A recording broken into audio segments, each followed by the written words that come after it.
Miért érdemes Romániába terjeszkedni egy magyar webshoppal? Hadd adjak 3 érvet. 1.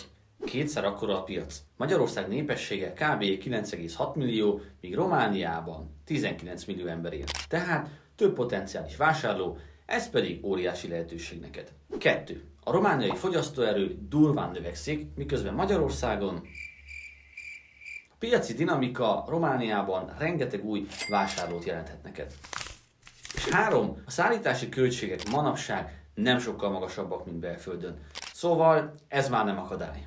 SameDay-jel vagy DPD-vel már nagyon gyorsan és jó árakon lehet szállítani Romániába.